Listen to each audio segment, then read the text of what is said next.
Conversations with Uli Bear on big ideas and great books. Hi, and welcome to Think About It, or welcome back to Think About It. This is Uli Bear, your host.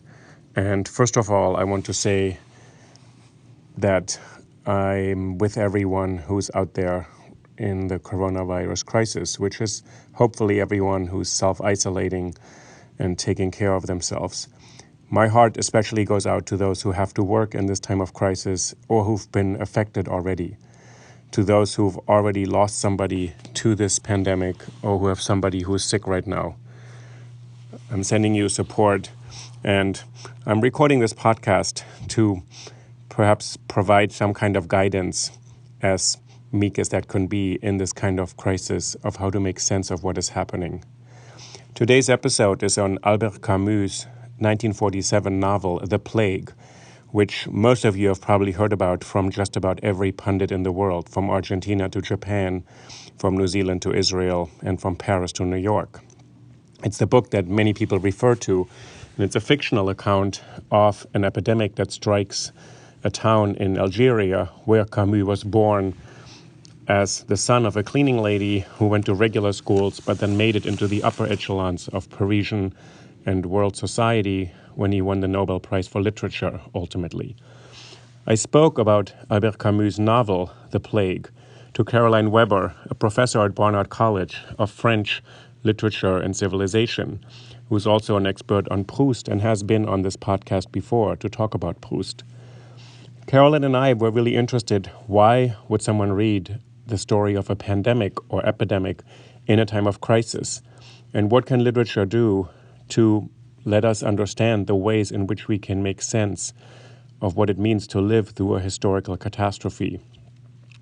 Camus lays out some responses to the pandemic through various characters, and also lets us understand why bearing witness to the suffering of those around us and to create a memorial to what he calls the injustice and outrage done them by the epidemic is something we can learn, and ultimately that we can take small actions in addition to those people who are fighting valiantly and heroically really to defeat this disease, to add something to the world in which we are right now finding ourselves.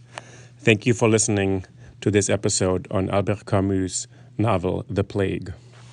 I also want to add that Think About It is now available on the Lyceum platform, which is a platform of curated podcasts that have academic and intellectual, artistic and educational content, things that are both entertaining and instructive, that make you think, make you learn, and make you appreciate the world in which we live.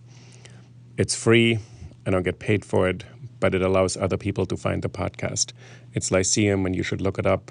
Thanks so much. Hi, Uli. Hi, how are you? I'm good. How are you? Okay, I'm very good. So you are in self-quarantine right now? I'm in self-quarantine, but I was telling my stepdaughter, I guess she's my stepdaughter, yeah, who's a doctor in Philly, who's 30, and she tested, she was the first person in her hospital to test positive for COVID, like 2 weeks ago. And she's leaving self-quarantine this week. And it sounds like my version of it is whatever I have is definitely less bad than whatever she had. And she's feeling fine now. So yeah, it doesn't feel worse than like a normal flu. So she got through it in 2 weeks. She got through it in 2 weeks. I think she started feeling a lot better after like a week, but the quarantine is 2 weeks. How are you feeling? I'm fine, and I'm staying indoors. So it's just been, so I'm just going to try to stay inside as much as I can. And so, yeah, I'm hoping, it's really hard on a lot of people. So I hope people get through this, right? And stay healthy and stay away from other people. That's the only thing we can do. If you can't do it, like other people have to go to work, like your stepdaughter, right? The hard on the front line of this. So we've been reading Albert Camus' The Plague, which is the book that everyone seems to be referring to, and it puts you in a really particular mindset, doesn't it, now? Yeah, I'd forgotten. I think the last time I read this book was when you and I read it in a seminar in grad school, and I'd forgotten what an intense experience it is to read this text. Right. And it's in some ways, so we read it as it's written in 1947, a long time ago, and until just about 4 weeks ago, it was considered for a really long time an allegory of the German occupation of France, of living under an oppressive regime, and of trying to find a way to resist evil in the world. Yeah. And And now Camus really supported that. He wrote this letter to Roland Barthes that basically complaining about people's refusal to see it as an allegory of World War II. So contrary to that op-ed by Alain de Botton recently, I think that it's certainly a fair way of reading it on one level. But Camus said in that same letter that the book could be read on more levels than just, of course, as the resistance to Nazism. Right. And he has this quote from Daniel Defoe in the beginning as a preface that said one thing can say another, basically, where he read Defoe's Plague Journal, which was 200 years before that, from 1722. And this book, so when we read it as a novel, it's a really complicated and at the same time very simple narrative. It's a town where the plague hits, and it says in the beginning, I'll just start you out because I'd love to hear sort of how you made sense of it this time, being a avid reader of French literature and someone who knows French culture and philosophy and history. And in quite the beginning of the book, it's a quote that everybody has on their mind right now that says, everybody knows that pestilences have a way of recurring in the world, yet somehow we find it hard to believe in ones that crash down on our heads from a blue sky. Yeah. And this seems to be what in some complicated ways has happened to the world right now during COVID-19, during the coronavirus crisis, right? Yeah, it's exactly right. And I think, you and I were talking before the call started recording about how, I was joking that, at least we're not all going around with these giant pustules, and at least, this didn't start out with rats dying in the street. But I think there is a way in which the way that Camus describes this North African city of Oran, which is a real city, being infected by a plague in the year 1940 blank. So he kind of gives an historical marker, but not. There wasn't really a plague in Oran in the 1940s. It feels a lot like current events, this feeling that this couldn't be happening to us now, and the sort of levels of denial at the beginning for the people in the city of Oran, in the early days and weeks of the plague, telling themselves that sooner or later their lives will just go back to normal. Still clinging to their personal preoccupations, as Camus says several times. And I think you and I saw that, in among people we knew. And frankly, I was doing that myself in the early days of the plague. Like here, today, COVID-19, what am I going to do with my dogs? What, should I stay in New York or should I go to the country? And this idea that somehow I was alone and free in making decisions about how to handle something in the face of which none of us is alone and none of us is free is a really interesting existential problem to grapple with, I think. It's interesting you say, right, the beginning, the book, there's the characters he introduces, the doctor who becomes who eventually we learn is the one who writes the chronicle about his own role in this epidemic. He's alone and free, and then he sees a few rats here and there, and there are more rats dying, and people get a bit annoyed, and then they get a bit freaked out, as one would when there are rats dying everywhere. And then the city decides to scoop up all the dead rats every morning, put them in trucks and incinerate them, which turns out to be a really bad idea because it spreads the virus even more. Yeah.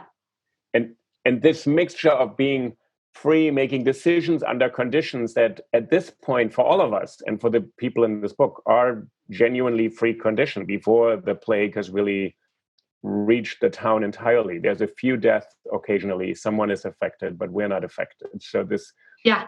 And what you said so Camus starts out writing this book in a state of, one would think this is what it means to be free, right? Not to be threatened by death all the time.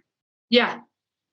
And yet, little by little, the doctor who is well placed to be at the center of the plague because he's still trying to do his job every day and care for the sick, he starts to realize, and the people around him start to realize with varying degrees of speed and ease or slowness and difficulty that in fact none of them is free, and that they're all caught in the plague. They're all, as they say a few times, in the plague, because it's a condition from which one can't be free. And it is quite interesting that he sort of says the plague. And I think this is one of the things I wanted to ask you about, what the book ultimately does for us. What does it give us? I mean, first of all, we should talk about reading it. The experience of reading it, to me, it really felt like you are not just looking over your shoulder, but you just feel, there for stretches, you feel entirely paranoid and worried about anything and anybody.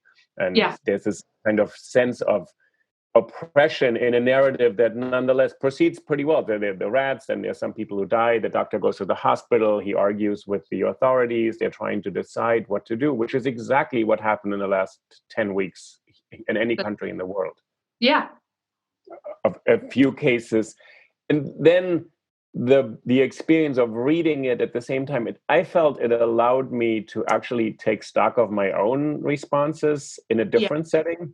Yeah. No, I think that's right. I mean, I think that's kind of what I was getting at when I was talking about my own unimportant little scurrying around and responses at when the news started, coming out that suddenly, COVID, we'd heard that it was in China, we'd heard that it was in Italy, then all of a sudden it's in Washington State, and it's in California, and it's in New York.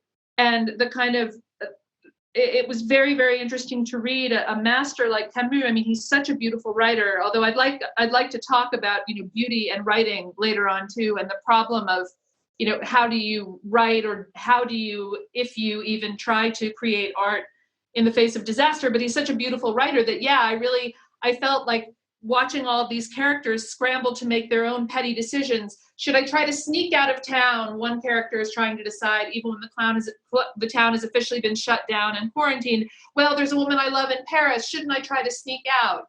Somebody else who's trying to help out during the day is still trying to write a novel at night and never getting farther than the first sentence. Like, everyone has their sort of little personal preoccupations, again, is a phrase that Camus uses constantly throughout this book to describe just, individual lives and the things that motivate people. And I think it is very interesting to read this book at a time when one's own individual life, one's own individual decisions and concerns are suddenly superseded by something that's much bigger than all of us. And right now, I'm self-quarantined, so I've got a fever, and it doesn't matter that I would really like to go outside. I would love to go to the store and get some pesto, and I can't go to the store. My personal preoccupation doesn't count. As Camus says in a quote that you and I emailed about, the plague isn't made to the measure of man.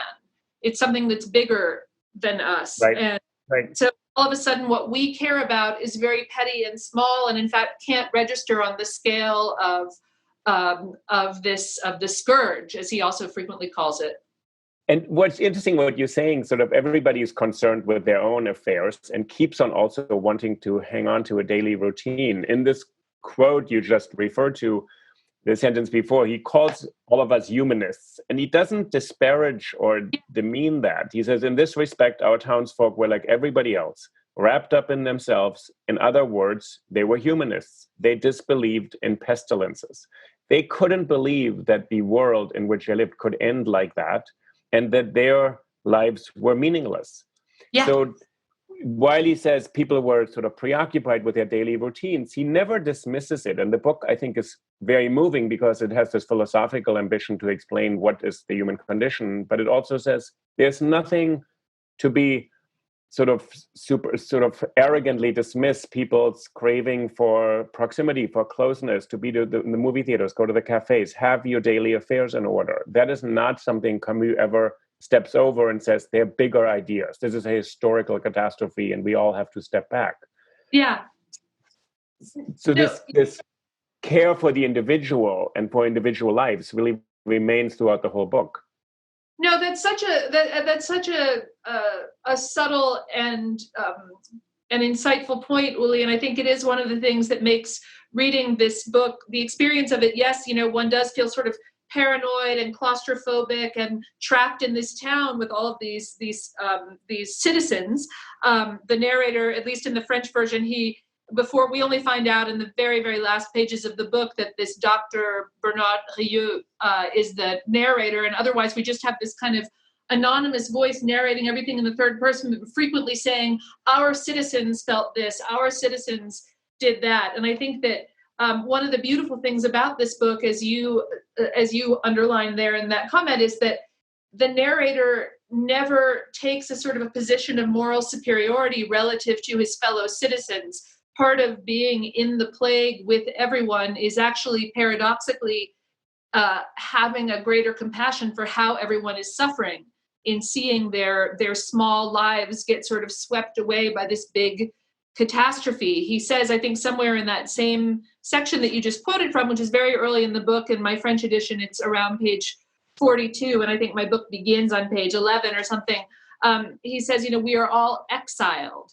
We're cut off from the things that we care about. We're cut off by circumstance. But as you say, that doesn't, in the eyes of the narrator, make him and his fellow citizens ridiculous or morally flawed. It just makes them human. They believe in humankind. They believe in humanity and its importance. So they have to believe in the importance of their own human concerns. And it's interesting, he gives us a couple of characters. The one you already mentioned is there's a journalist who's stranded in the city, Rambert. He's not from the city, and he just gets trapped there, basically. And then he wants to escape, and he gets some smugglers to maybe get him out because he has a girlfriend or a fiancée in Paris. He thinks about her a lot. And his name is Rambert. And Rieu completely understands and says, yeah, you should leave. It's more important to be with the one you love. Don't do anything heroic here. Don't try to do anything. And he's just a journalist. And then there's Tarot, his neighbor, who initially is quite maybe not so engaged, and then slowly develops kind of a neighbor brigade, sort of starts to help out and becomes really active. And Rieu and Camus gives us these characters. Rieu is a doctor who wants to be the clinical observer, but also help. Tarot is someone who just starts a neighborhood help. Rambert is an outsider, really an outsider, who doesn't have any business there, but decides to stick with the people who he's sort of slowly bonding with. And I think Camus gives us these options of how to behave without saying one is better than the other. That's right. No, that's exactly right. And I think, I think one of the challenges of reading anything that's labeled as, existentialist literature, as Camus' writings and those of his friend turned enemy, Jean-Paul Sartre, one of the challenges, this kind of constant vacillation between, am I reading a literary text in all of its, diversity and subtlety and often strangeness and internal contradictions, or am I reading a statement of some kind of philosophy?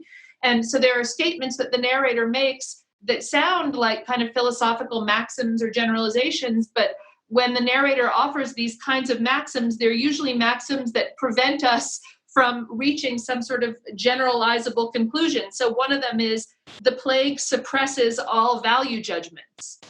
And, all of a sudden, if there's another of the characters in the sort of group, that the constellation of characters who sort of orbit around Rieu, the central character and narrator, is this figure Cotard, who we found out at the beginning of the book has tried to commit suicide because he's been in trouble with the police and he knows that he's going to be put on trial and have to go to jail and maybe even be capitally punished, be executed. And Cotard is somebody who actually sort of cheers up when the plague happens, because all of a sudden the authorities don't have any time to be chasing him around and worrying about whatever his crimes were before the quarantine, before the lockdown. And so, and even he, though, is not someone who Dr. Rieu sort of identifies as the valid target of a negative moral judgment.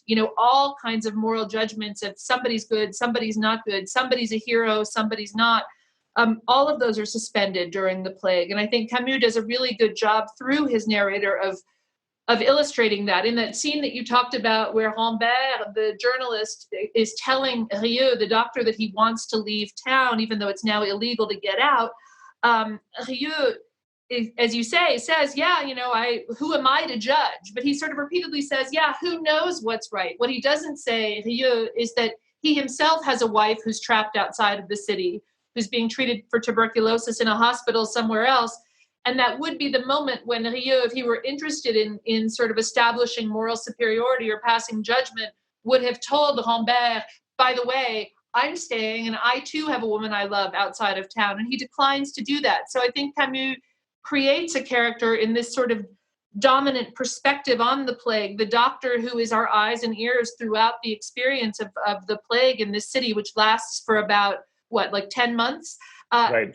He creates a character who resolutely and consistently refuses to pass judgment. He says frequently, I've tried to be an objective witness. I've tried to be a witness with goodwill towards the people I'm commenting on. And you sort of see that goodwill, and it does make for a kind of a thread of hope or decency or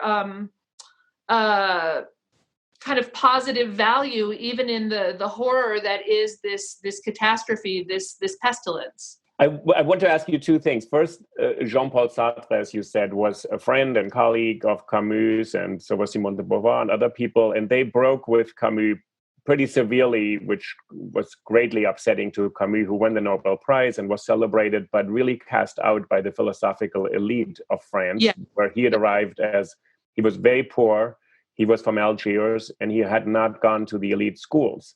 And he came to Paris and was initially welcomed in.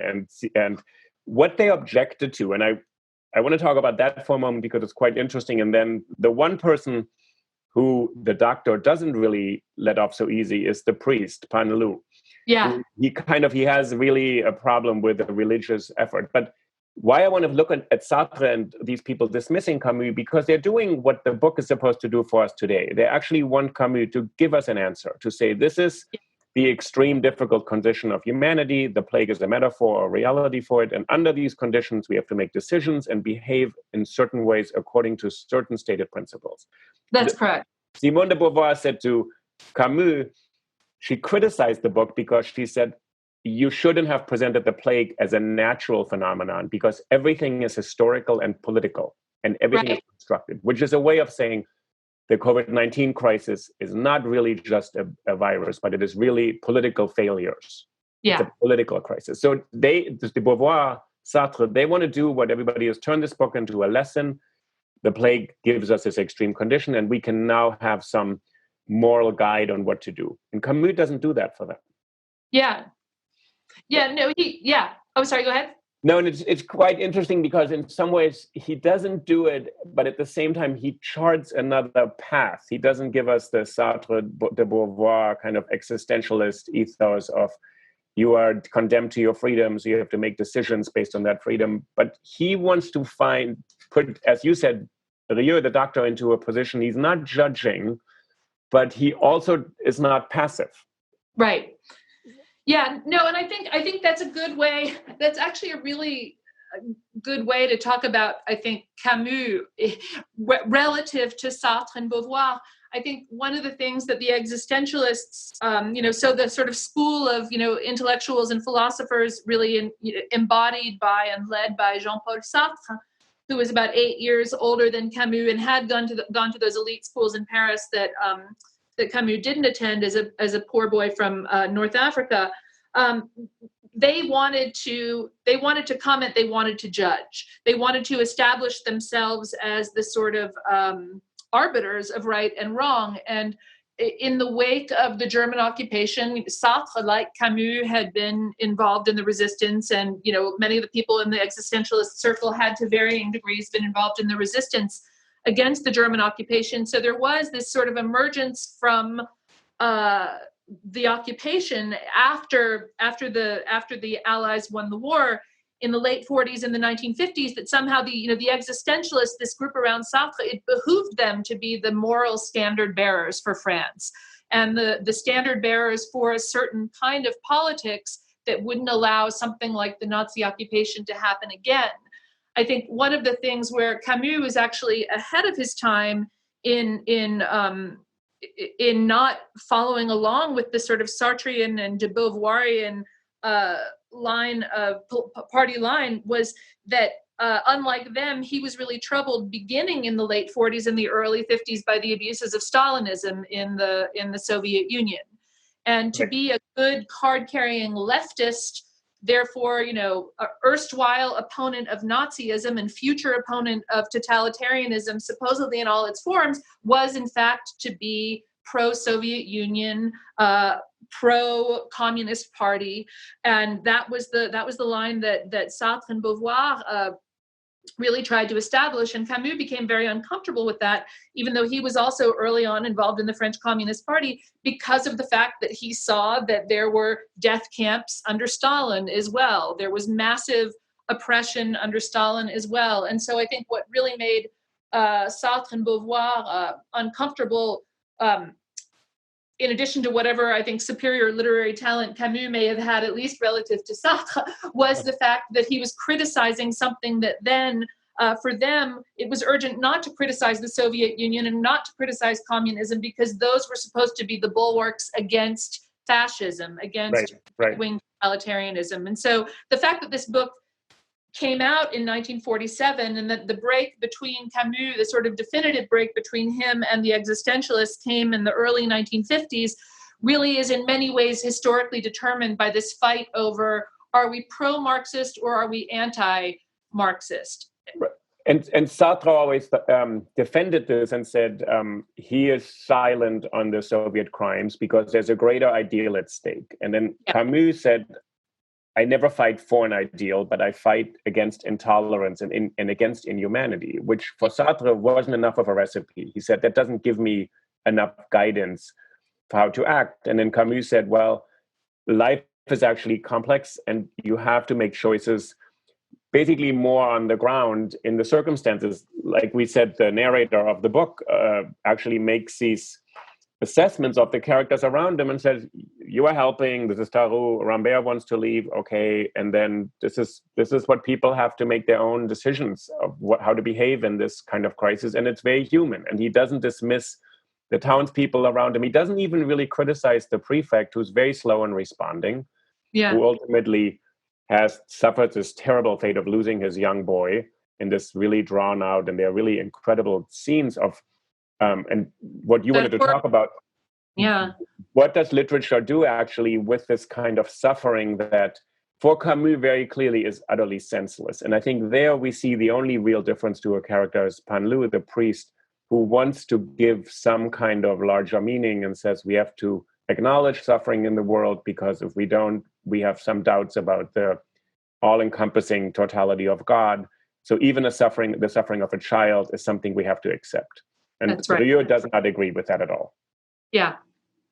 And that goes back to what you were saying about how Rieu may be kind of open-minded and somewhat neutral as he goes through this experience of the plague with his fellow citizens of Oran and the people who get trapped there. But he's not entirely passive. Yeah, he does debate the priest on more than one occasion. And although in particular, the only moment we really see him losing his temper or almost losing his temper is with the priest right after this child has died, this horrific, brutal death. And he can't agree with the idea that somehow God wanted this suffering, that God willed it, and therefore we as Christians have to just accept it. Otherwise, we have to throw out everything and not believe in God. And for Panlu, the priest, that's not an option. So, but you're right, I think, to bring that up in the context, again, of the way that Camus was different from Sartre and Beauvoir and these other French intellectuals in the 40s and 50s, where he was saying, if Sartre was saying it's not enough of a recipe for you just to say that you're against intolerance, we have to be able to fight the enemy of right-wing conservative fascism. For Camus, it was not enough to just cling to a recipe like fascists are bad and leftists are good. And I think that to tie that into your question about what literature can do, I think the thing that this book does so beautifully is what good literature so often does do well, which is it presents a world in all of its human complexity, all of the kind of internal contradictions, all of the sort of differences of perspective that don't necessarily get unified and tied up in a bow into one neat philosophical statement in the end. There are these moments where, Rieu will make one generalization that sounds like a good quotable quote if you have like a high school test on existentialism, like, well, the important thing is to do your job, or the important thing is to work for others. And then later we'll have the same narrator saying, who was I to know what was the right thing to do? Maybe, Right. yeah, if you love somebody outside the city, maybe just leave. So there's not even within a single character a kind of internal consistency that you would have in a well-articulated, and I would say maybe kind of artificially articulated philosophical worldview. You have people who do, Rambert really, really wants to leave town, the journalist, but he kind of feels like he should stay. And it's not that he suddenly stops loving the woman on the outside. Even while he's staying and has joined up with one of these volunteer squads that go around trying to tend to the sick, he's still trying every night illegally to leave town with the help of these Spanish smugglers. So you've got these kind of characters who themselves are masses of contradictions and different desires and impulses and values. And I think that the beauty of this novel really does reside in that, in this presentation of a microcosm where you see how every single character is more than just the cartoon of, oh, there's the doctor who's good and wants to help people. There's the black marketeer who was a criminal in a previous life and he's bad. There's the priest and he's stupid and ignorant. Even the priest has these moments of real visible doubt and suffering. So to me, that also is what makes Camus a superior writer to somebody like Sartre. And I'm not being fair because we're not talking about some of Sartre's very, very good literary works today. But I would say that that's what Camus does so well with so much sensitivity is he portrays this very textured human world. I want to ask you something about this, the scene of the boy dying, which is really drawn out and really excruciating and very sorrowful and really sad. And there's a sense of, you get that Camus, which is interesting, which is Daniel Defoe 200 years before him, is very compassionate toward the suffering of individuals. Yeah. And we get these stories which are a bit random. This happens to be someone who's related to somebody else, but otherwise it's he walks through the city, he visits his patients, and then occasionally we get a more personal story of someone's agony and suffering. And what is the purpose, which is Rieux's purpose in writing this chronicle, and then Camus' purpose in putting the suffering in front of us? And I think this is what, it's not cathartic, but it allows us to not forget that suffering is never abstract. It's personal, it's individual, and we probably can only get so close to it. Yeah. But I'm kind of interested in this question of, why does Camus actually write a book? Because he could have written an abstract philosophical treatise of how people behave under extreme conditions. There are many such books published after the war, of course, and Camus, as we know, has been read like this. But what is the, let's say in a really crass way, what is the benefit for a reader if people listening to us right now thinking, why in the world would I read a book where someone is describing how a young boy dies of the plague? Yeah, So, I think, there are many, of course, possible interpretations to, any part of this book, like, there are to any work of literature. But my strong feeling, my opinion here is that scene activates our empathy.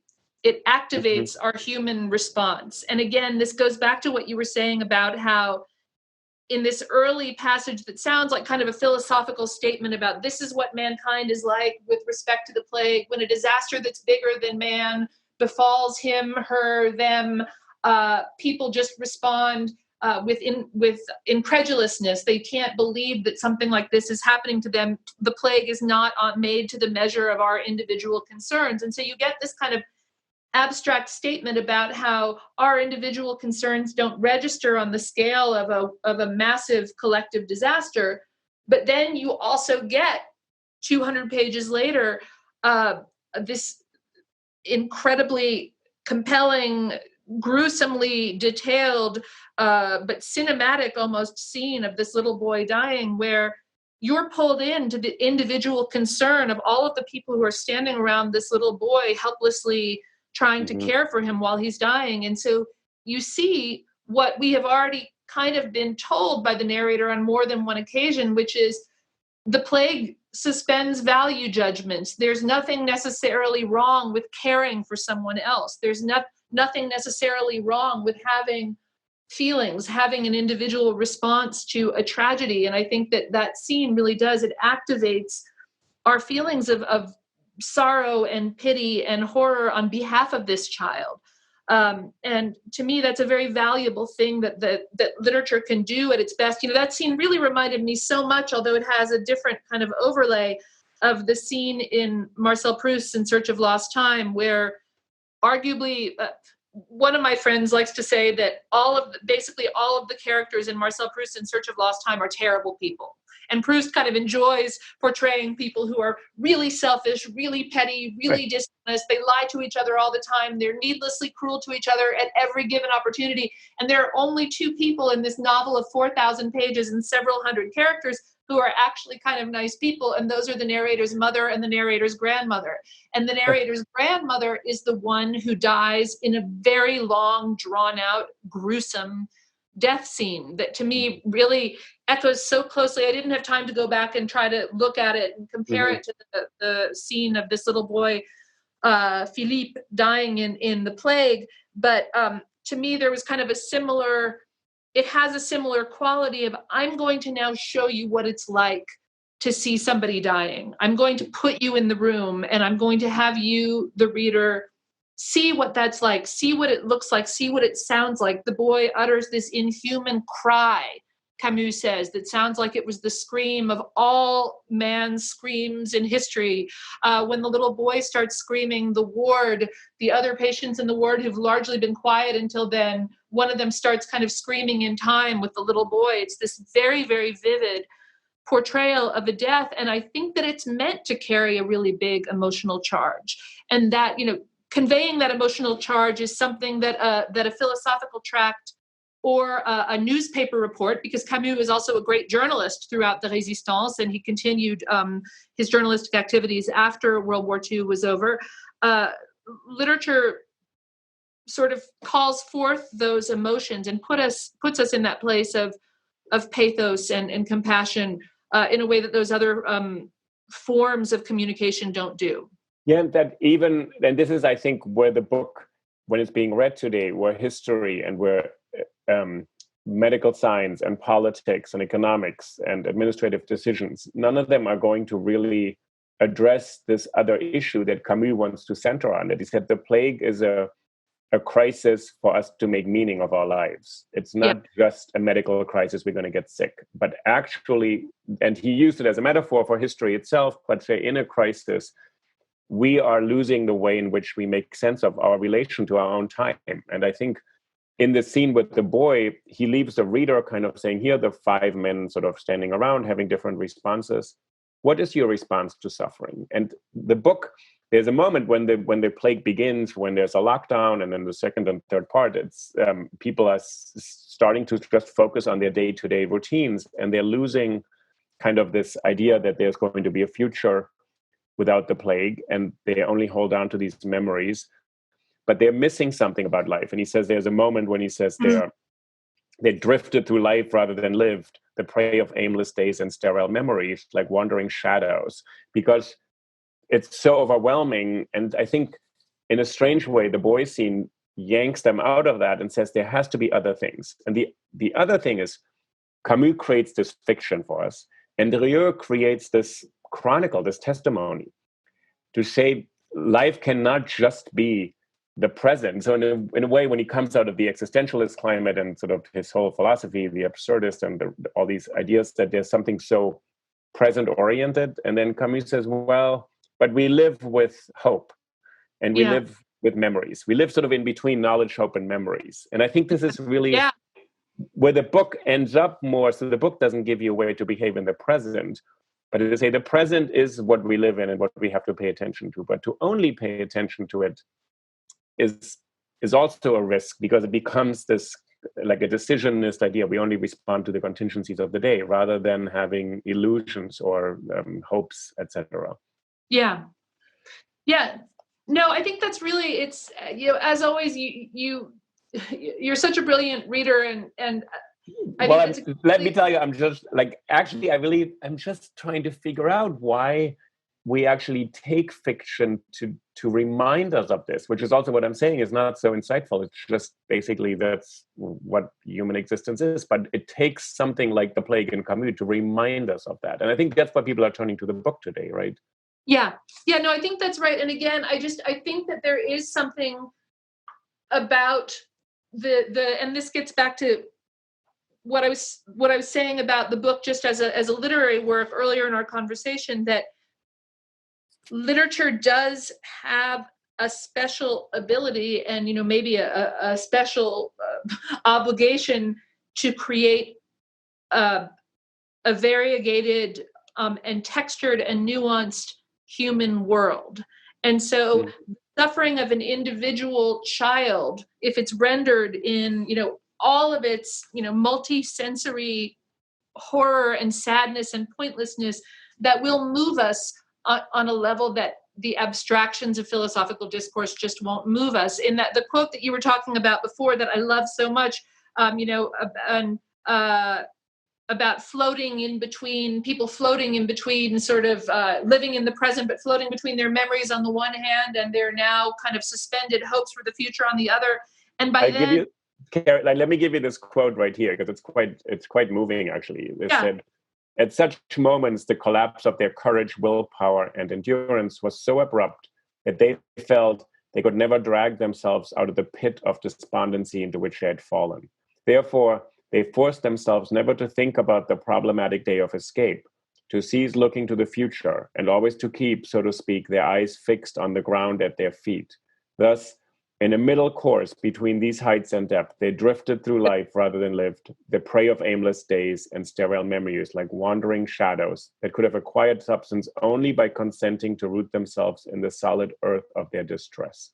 Exactly. That was the part, that last bit was the part I wanted to talk about. This appeal to enrooting ourselves in the solid earth of human distress, of feeling those feelings, of not shutting them out and saying, oh, well, that's too difficult. I don't want to, I'll think about that tomorrow. Or I'll just kind of keep my head down and keep motoring along as if everything were more or less normal when nothing is normal. And I think that that's where this kind of idea of the plague as an allegory for world crisis on any kind of, whether it's global warming, whether it's, the rise of bigotry and nationalism throughout the world, that this idea that when faced with catastrophe, it's an unproductive response just to put one's head down and keep going. And it might be a more productive response, even if we're not ascribing value judgments to our responses, as Lihue declines to do.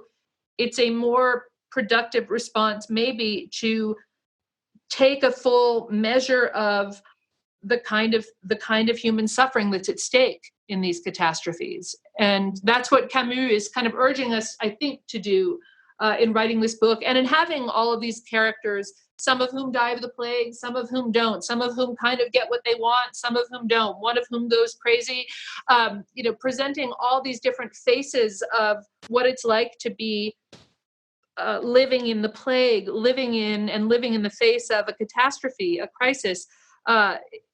It is so effective because I think we can find ourselves, or we can find our common humanity in these different facets of the people of Oran in this book.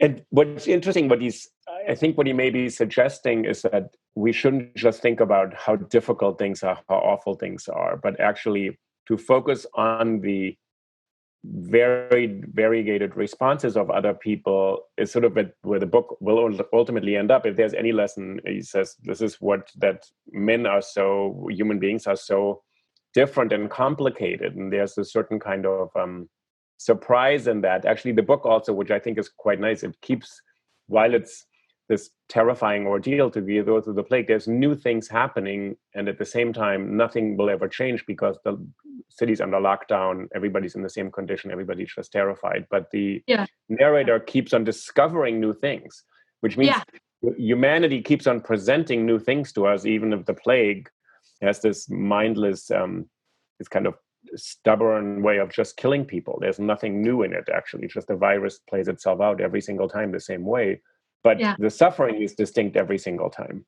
Yeah. No, and again, there are these moments of just, as you say, surprise, and in the hands of a lesser writer or a lesser artist, so many of these characters could become kind of stereotypical stock cartoon representations of, oh, there's the man of action, the political man, Tahu, who at a certain point reveals that he's spent his whole life, because his father was a judge or a lawyer or something, and he one day when he was a child saw somebody condemned to death, and he spent the rest of his life fighting the death penalty. And there's a place where he talks about for a while he joined political movements that told him that some deaths were justifiable if it meant they were creating a better world for everyone. And I think that was kind of a dig at, at French communists like Sartre and Beauvoir, who would say, oh, well, a few Stalinist death camps, we can't worry about those when, Russia is creating a better world for mankind and for the future. And so we get Tahu, who's kind of man of action in many ways. But there's that incredible moment after the death of the child when Tahu and Rieu run into the boy's father, and the boy's father wasn't present at his son's death because the father was in an isolation camp for people who had been, potentially infected or exposed. And this man, the bereaved father, says to them, well, at least my boy didn't suffer very much. And Tahu, this kind of principled action man, says, no, he didn't really suffer at all. He lies. And it's just this little moment, but it shows incredible human decency and empathy. And Rieu doesn't even comment on it. It's a little indication, and we're surprised by that, pleasantly surprised. And I think one of the things that also makes this book slightly hopeful and inspiring reading, even in the dark times of COVID-19, is the fact that Rieu insists repeatedly throughout his narrative, just in little moments here and there, but several times, that people on balance are more good than they are bad. That we're surprised positively by them. I think it's really nice, actually, this little tiny, it's a half a sentence you just pulled out, where Taru lies to the father who says he didn't, and we just as a reader were witness to this excruciating scene of the boy really suffering. And now we as readers are kind of brought into complicity and say, at some moments, all your principles, and Taru, as you said, is moved by seeing or hearing about an execution as a boy to have a really principled life. He's politically engaged. He said, I've had a hand in the struggles against the death penalty in many European nations, but that's not for me to talk about right now. So he's kind of a really political person in the best sense of the French sort of post-war tradition. And there he lies to actually comfort somebody who cannot be comforted, really. And in some ways, we as readers are now brought in and say, if you know about suffering, you will also know about humanity. So this kind of brutal honesty is not what's needed at this time, but actually some kind of sensitivity. But it breaks with this idea that there's a political solution to all of this. That's correct. That we know the answer. I wanted to ask you about another quote, which is quite interesting. It's when Taru ultimately succumbs to the plague, and then after that, Rieu thinks about him, and he says, he's asking himself, what had Rieu won? No more than the experience of having known plague and remembering it, having known friendship and remembering it, of having known affection and being destined one day to remember it. So all a man could win in the conflict between plague and life was knowledge and memories. Yeah. And in some ways, the book seems to be that, to say, actually, for us to live a life that's meaningful, we have to, first of all, pay attention to our own lives and actually commit it to memory and not just live through it, suffer it, and sort of be overwhelmed by it. So the whole book is this effort that Camus was so committed to saying knowledge and memories rather than idealism and political beliefs are what makes people human. That's right. And that literature can be a repository for memory and knowledge. In fact, and it's significant. We talk about this as a novel, and it is a novel, but it's not labeled a novel anywhere. Even on its title page, and it's described by the narrator himself as a chronicle. So it's a text that is it's a fictional text that's presenting itself as a chronicle of real events. And the narrator tells us in the beginning that he has written this story on the basis of his own observations and also different documents that he received from other people. Tahu keeps a diary throughout the plague, and after Tahu dies, Rieu presumably gets hold of those notebooks and uses them. And so the narrator kind of is showing us throughout I'm building a story. I'm taking what available knowledge and what available memory I have at my disposal to create something that will, as he says in the final pages of the book, that will at least pay some kind of homage in particular to the victims. And he describes his text in the final passages of the book as a kind of a memorial or a monument to the people who died. And without saying somehow like Panlu, oh, well, those people who died, God wanted it that way, so it justifies their death. Rieu never says, okay, the fact that they died somehow, it was all worthwhile because it produced this text that I've written here. But what he is saying is, at least it's something that writing, testifying to what has happened to these people, marshaling knowledge and memory in a way that can move others, in a way that can deepen our understanding of what it is to be human and to face this kind of disaster, that at least that's something one can do. And that's where we rejoin the sort of typical existentialist line of, life is absurd, life is horrible suffering, there is no God, but it's up to each of us to make meaning where and how we can. And for Rieu, he makes meaning in his work by tending to sick people every day, and he makes meaning by crafting a narrative about the plague. But this is interesting what you're saying, to make meaning in this concrete way. He's a doctor, he can help, but Tarou is not a doctor, he just helps in this kind of neighborhood brigade. And then to make meaning also by remembering those who died, and to not give in to the temptation to assign blame or to find a deeper logic and say, this is the payback for whatever kind of sins humanity has committed, of ravaging the planet or globalization or whatever it is, or not being careful or something like that, which is always a kind of metaphysical explanation.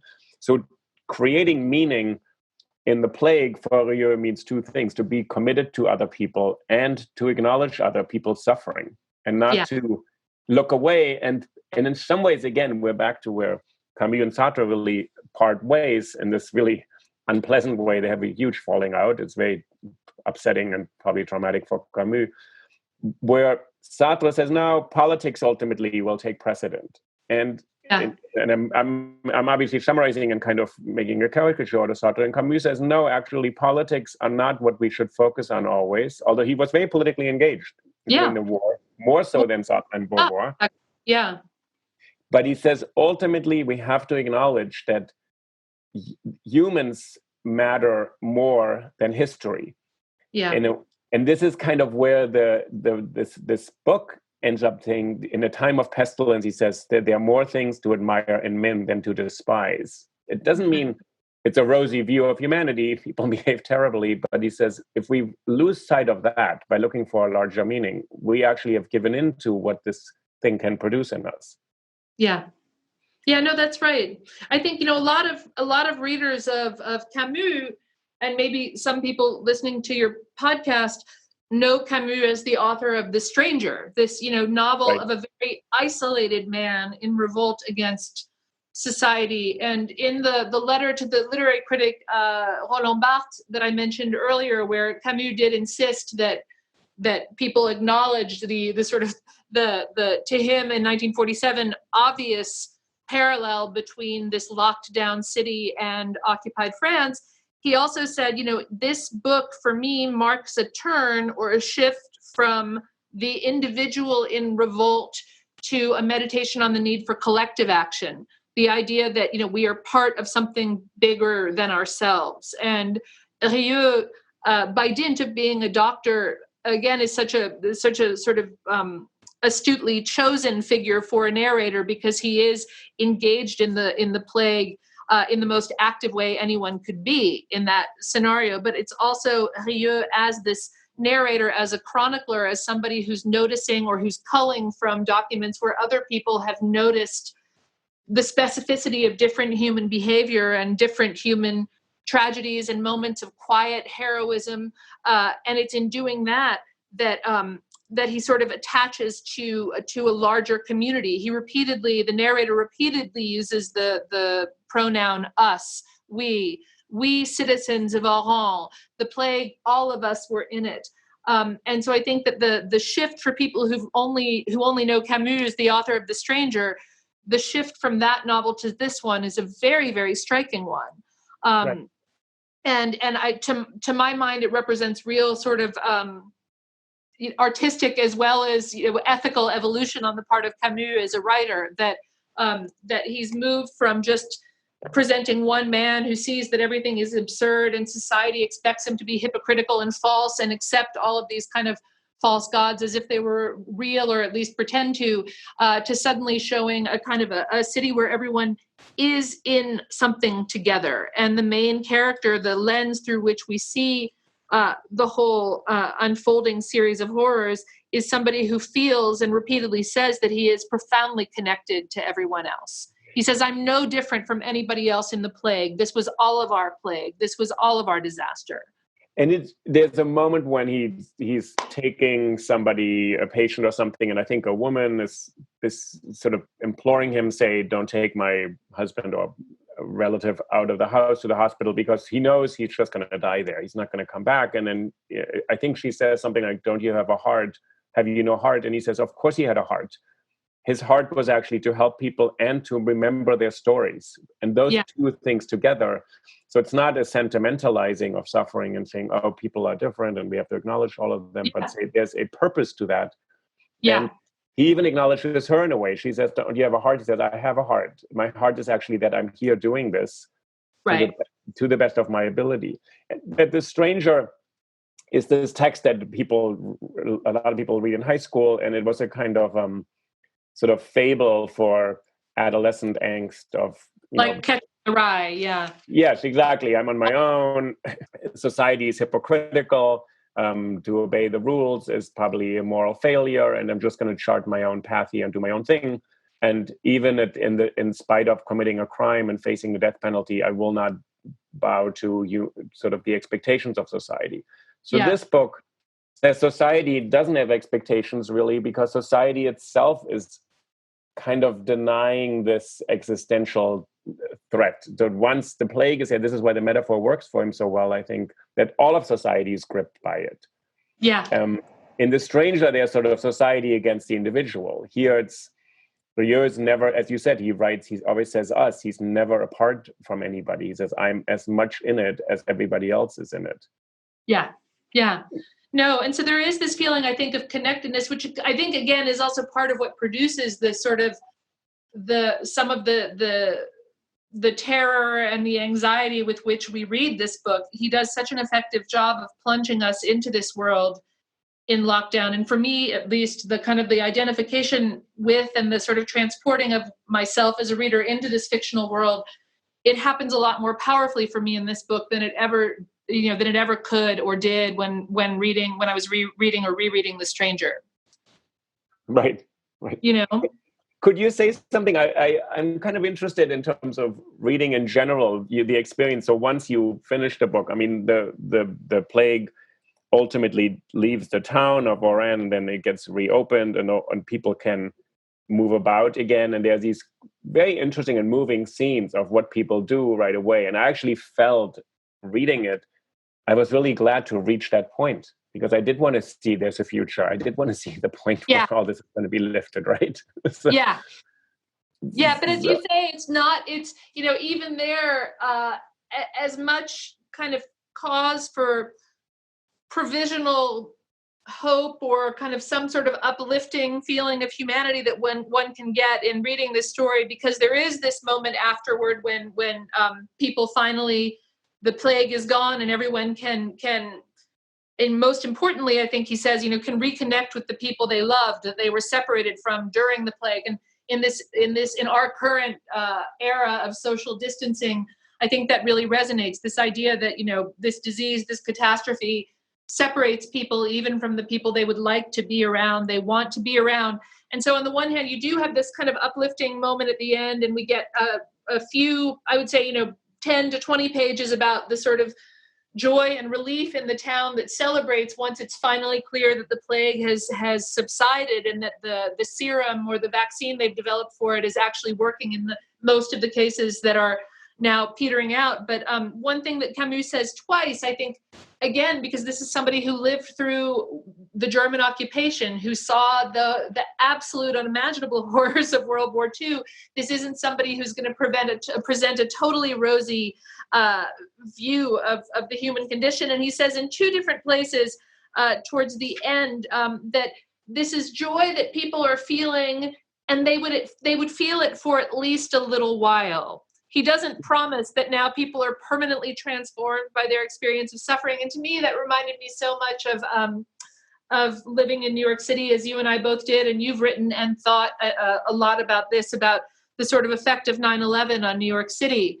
And I remember, that for a while in New York, my strongest memory of New York after 9/11, like you, I lived downtown and saw the towers fall. And for me, the thing that was really striking for the first few months after 9/11 was that New Yorkers were nicer to each other. We were in a little bit less of a hurry. We were a little bit less inclined to flip each other off. And, if somebody is, almost runs you over in a crosswalk, hey, screw you, that went away for a while. And there was a kind of a fellow feeling and an awareness that there was real suffering that people had lived through. And, those of us who didn't, at least speaking for myself, someone who didn't lose anybody that I dearly loved in the fall of the Twin Towers, but seeing the posters of the faces of the people who had gone missing in that attack, it made me more sensitive for a while to the idea that the people standing next to me on the crosswalk or pushing in front of me in line at the deli might be walking a very hard road. And yet that kind of awareness, at least again, speaking for me, wasn't permanent. I'm now back to being somewhat more impatient and less automatically kind of humane and compassionate than I was after 9/11. And so I like the way that Camus tempers the optimism too, saying in two different places, and again, I only had the French edition to read here in my self-quarantine, so I won't read the quotes, but he says in two different cases, this joy they felt, at least they would feel it for a little while.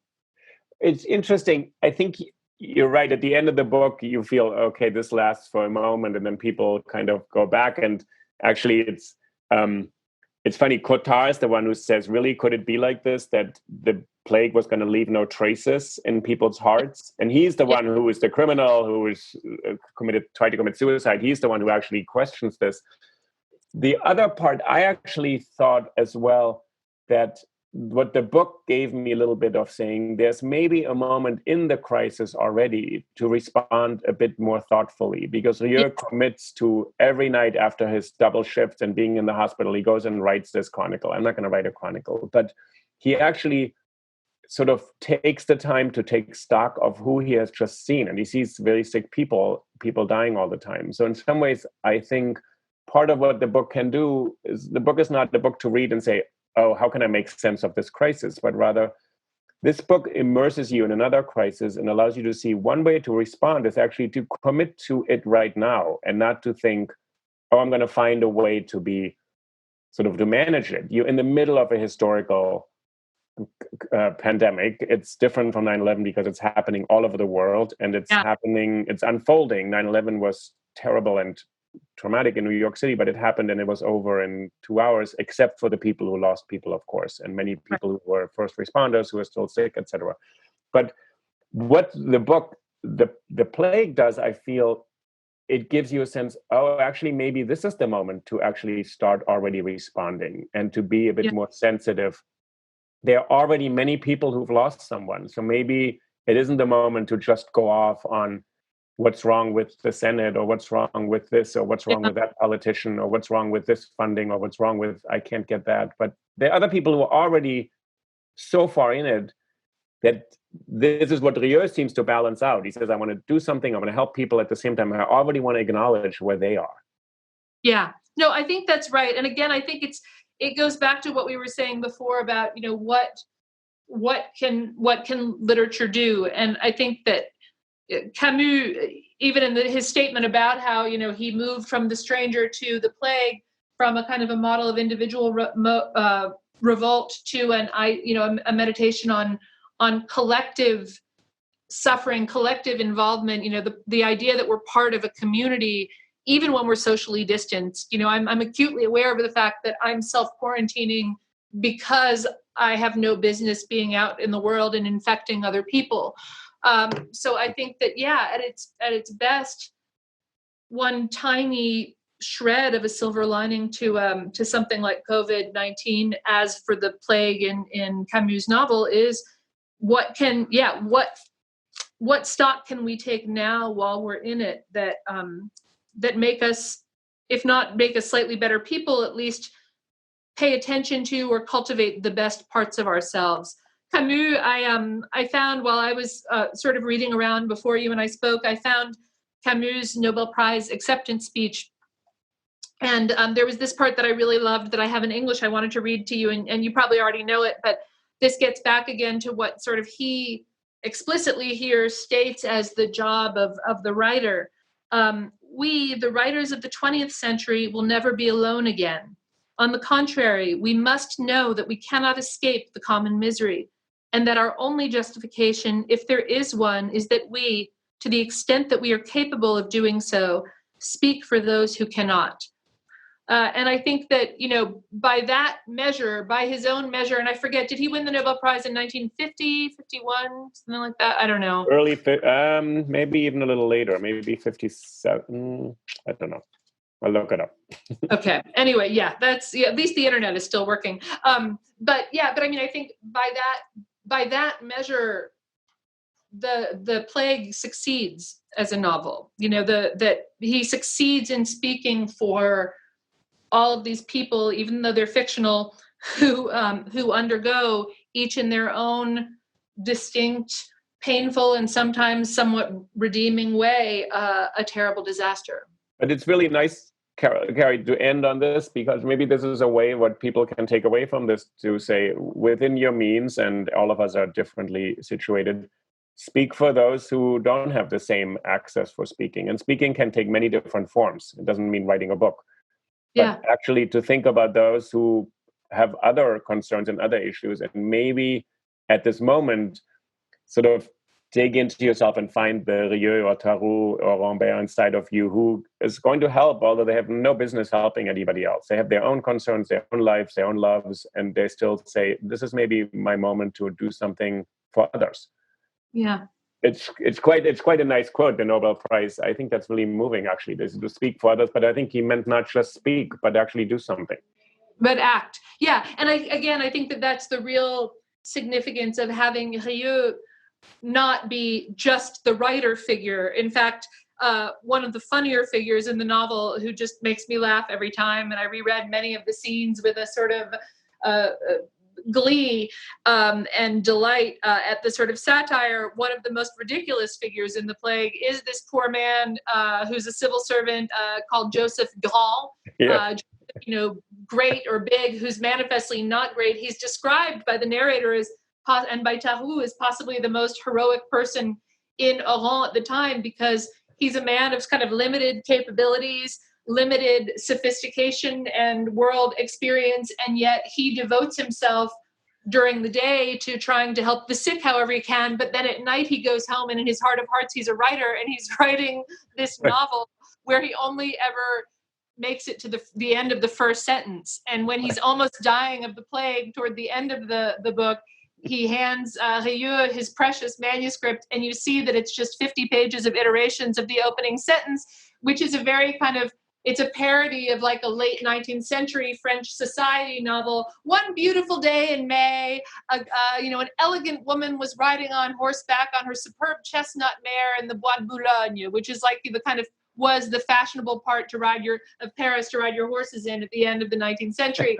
It's this absurd thing to be thinking about while your entire city is in lockdown and people are dying everywhere of the plague. And so I think you really raise a good point that that the imperative that Camus sort of issues through Rieu and in the Nobel Prize acceptance speech isn't necessarily, in a narrow sense of the term, to write, to speak for those who cannot, to be a writer, because a writer can be ridiculously cut off from other people's concerns, but it's to kind of place your awareness on and do what you can to help with the suffering that other people are undergoing because of what's going on. it's a funny scene when Grand keeps on writing the sentence, and then when Rieu pulls out and he says, "Oh my God, it's 50 pages," it made me think of Jack Nicholson in The Shining. Oh my God, all work and no play makes Jack a dull boy, over and over. Exactly. When they're isolated in a house, they're basically in quarantine, snowed in, and wherever they are in this big hotel, the Overlook Hotel, and then he keeps on writing the same sentence as a failed writer. And it's a story of a failed writer who goes a bit insane on his family. So actually, it's interesting that Stephen King, who surely has read Camus, borrowed that little moment or anecdote from that book. Oh, that's so great. I never thought about that intertext, but I think you're exactly right. And yet with Grand, the difference with Grand, there is and I want to maybe not utter a spoiler for anybody who's listening to this podcast who hasn't yet read The Plague, but there is a man in this book who goes crazy at the end and tries to kill some people like Jack Nicholson in The Shining, but that man is not Grand, is not the failed writer. That's right. Failed writer, right. Even the failed writer, and this is what gives me hope, Uli, as a writer who is not entirely failed, but not entirely successful either. What gives me hope is this idea that even a writer whose kind of intellectual or artistic concerns would seem to be worlds away from the plague, from pestilence, from scourge, collective, citywide or worldwide suffering, that even a person like that can actually reconnect to a sort of a larger swath of humanity and take action that can be helpful in some modest way. And Camus does not make fun of him. This is very, he does not belittle this effort at all. He says, all we try to do is write our little sentence here. Yeah. There is that moment. I mean, this is again where you and I have talked about this before, I think in other contexts, and we learned in graduate school that irony is the one rhetorical device of which there are no traces on the page. It's all in tone. It's all in how you read it. And so there is that moment where Rieu, in his very kind of dry, detached, matter-of-fact narrative, quotes Grand as saying, in the end, I decided to suppress all the adjectives. And that was his radical transformation. So where he had hesitated endlessly between, should I call her elegant or sumptuous? And are the avenues of the Bois de Boulogne flowered or filled with flowers? This is a man who's been kind of tearing his hair out over these stupid little word choice decisions. And I, again, laugh with some empathy at that because I spend my life tearing my hair out over stupid little word choice decisions. But yet the idea that his big kind of aha moment is, I'll suppress all the adjectives. I have to feel like maybe Rieu is making there is a little bit of irony there. There's a little bit of, it's gentle comedy at very least. He's certainly not turning him into a totally ridiculous figure, but it's a moment where I think we might be authorized to see that Rieu is knows that the sentence he's quoting is a little bit silly. Carrie, is there anything else you're reading right now while you're in self-quarantine that's not Camus and plague narratives? Yeah, well, yes and no. So I am reading another plague narrative that by a Portuguese writer and another Nobel Prize winner, Jose Saramago. Yes. This called Blindness. Have you read it? No, but everybody is telling me to read it, and I thought, okay, I have it somewhere, so I'll have to see. I'll have to pace myself with the plague narratives. Yeah, no, I know. I was thinking about picking up the Decameron again, but Blindness is kind of amazing in a weird way. It's almost more terrifying than Camus' novel, partly because it feels more contemporary. Because Saramago, died I think in the early 2000s, and I forget when Blindness came out, but he describes a city where people are suddenly struck blind, and It's highly contagious. And it opens with this horrifying scene of a man who just drives through a traffic light in an intersection and is screaming behind the wheel of his car, "I've gone blind, I've gone blind." And within the first 50 pages, everybody who comes into any kind of even indirect contact with that man goes blind. Yeah.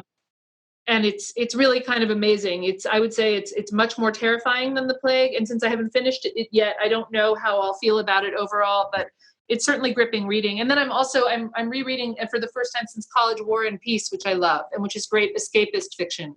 And you and I have a podcast on that today when you're up for it, because it's so much better than I remembered. Oh, really? That's nice to hear. Okay. Yeah, so that's worth it. Much funnier than I remembered, which is helpful in these times. How about you? What are you reading besides Camus? I'm reading a memoir of a Japanese American family called The Grave on the Wall, which someone gave me. So it's basically somebody who was brought over to Hawaii and then sort of in this kind of Japanese American saga. It's like but it's a very strange book with photographs and real memories and fiction combined. I don't know. It takes me into a very different place. So when I didn't do Camus, I did that. Yeah, no, I think it's good. We need to counterbalance our pestilence readings and our human suffering and tragedy readings with at least some other things that are absorbing and can take our mind in different directions. I mean, even Rieu frankly says that there are these moments when even Rieu, the tireless fighter of these, says that even he needs a distraction. There's that beautiful scene in the Plague where he and Taru go for a swim in the ocean, and the swimming has been forbidden because they're worried about contagion, but these guys kind of leave the city and go to some remote place, and for a while they float in the sea. Right. And they both say afterward, or they say beforehand, even saints, because Taru is obsessed with what would it take to be a saint in a world without God. How can one be in the service of goodness and in the service of others, even in the absence of God? And Taru acknowledges even a saint would probably acknowledge that it's okay for us to go swimming right now. So I think the idea of finding a distraction, at least from time to time, is good for our sanity, if nothing else. Absolutely, yeah. It'll be a while for people in New York before they go swimming. So, unfortunately. So, thank you so much for making time and for rereading Camus with me. Thank you. I loved it. And it was even more fun than when we read it in grad school because there is so much more kind of urgent and pressing reason to be thinking about it now. So thank you for inviting me to do this with you. I loved it. Oh, a pleasure, totally. So, and then I'll put one piece on my agenda here, and when I have done that, I'll call you back. Okay, please, or maybe before then. All right, big kiss. Thanks, Lily. Okay, thank you. Bye-bye. Bye. Bye.